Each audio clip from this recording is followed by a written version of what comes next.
جہاد کے بیٹے ہیں جو موسیٰ الہی ہیں، یہ ایک بہت بڑا اپسیٹ ہے، اس میں کوئی دو رائے نہیں ہے۔ باقی پنجاب میں جنرلی صورتحال وہی ہے کہ جو سیٹیں مسلم لیگ نون کی چھوڑی ہوئی ہیں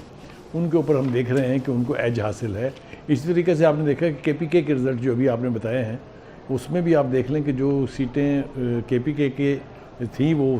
اسی طرح سے ان کو وہاں پر ایڈوانٹیج اور ایج حاصل ہے۔ تو جنرل ٹرینڈ یہی ہے کہ جس کی سیٹیں ہیں اس کی صورتحال سوائے ایک آدھ سیٹ کے ادھر ادھر ہونے کے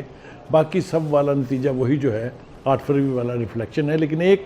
جو نمایاں فرق ہے 8 فروری میں اور آج کے دن میں وہ یہ کہ ٹرن آؤٹ جو ہے اس میں بہت زمین آسمان کا فرق ہے، وہ 50+ تھا۔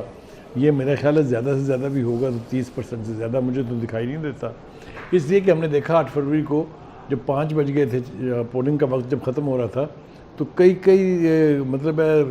میٹرز کی لائنیں لگی ہوئی تھی باہر، میلوں کہنا شاید فیر نہیں ہوگا لیکن لمبی لائنیں لگی ہوئی تھی پولنگ سٹیشن کے باہر اور اندر بھی ہاتھوں میں بھی۔ تو یہ منظر آج ہمیں یہاں لاہور میں بھی کہیں نہیں نظر آیا، ہم 1-2 حلقوں میں گئے تھے خود بھی، اور جہاں سے جو رپورٹس ہمیں آ رہی ہیں ہمارے کورسپونڈنٹس کی وہ تاثر بھی یہی دے رہے ہیں کہ ٹرن آؤٹ جو ہے وہ لوور سائڈ پر ہے۔ جی اچھا، سلیم صاحب ہمارے ساتھی ہیں اور ثنا بچہ صاحبہ بھی ہم نے جوائن کر لیا ہے۔ ثنا صاحبہ، ہم یہ دیکھ رہے ہیں ٹرینڈ یہی ہے کہ نون لیگ کی جو چھوڑی ہوئی نشستیں نون لیگ ان کو ایکوائر کر رہی ہے، اور اس کے متعلق ثنا بچہ صاحبہ بھی ہمارے ساتھ موجود ہوں گی، ہمارے نمائندگان بھی ہمارے ساتھ موجود ہیں۔ اچھا جی، ثنا بچہ صاحبہ ہمارے ساتھ موجود ہیں۔ ثنا صاحبہ، آپ سے جاننا چاہیں گے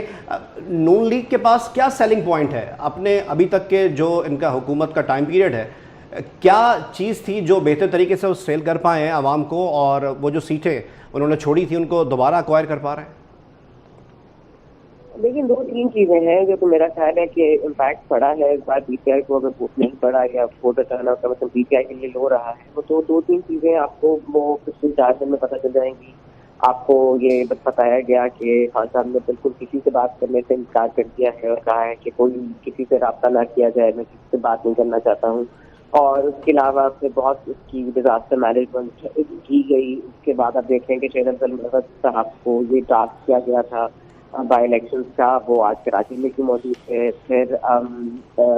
ظاہر ہے کہ ان کو آپ ووٹر کو لگ رہا ہے کہ بھائی اب مطلب یہ تو ہمارا لیڈر جیل میں ہے، یہ سڑکوں پر ہے، تو ہم یہ مزید ووٹ دے کے کیا کریں گے۔ تو ایک تو یہ والا فیکٹر ہے۔ پھر اس کے بعد پنجاب میں حکومت بن گئی ہے، جیسے بھی ہائیبرڈ رجیم ایک آ گئی ہے سینٹر میں، اور وہ جو پالیسیز لے کے چل رہے ہیں وہ کیا چلنا ہے، تو شاید لوگوں نے پھر بھی اتفاق کر دیا ہو کہ اس طرح چلنا ہے تو اس طرح چلا جائے۔ تو یہ 2-3 فیکٹرز مجھے لگتا ہے کہ نظر آئے ہیں، لیکن میرا نہیں خیال کہ پی ایم ایل این کی میں مقبولیت بڑھ رہی ہے، اور کچھ نہیں تو ان کی 8 فروری والی ڈویژن جو چلی گئی تھی شاید وہ تھوڑی بہت واپس آ گئی۔ اچھا، عمیر عظمت فیروز والا سے ہمارے ساتھ موجود ہیں، ان سے کچھ ڈیٹیلز حاصل کر لیتے ہیں، مزید کتنے رزلٹ سامنے آئے۔ عمیر، آپ کے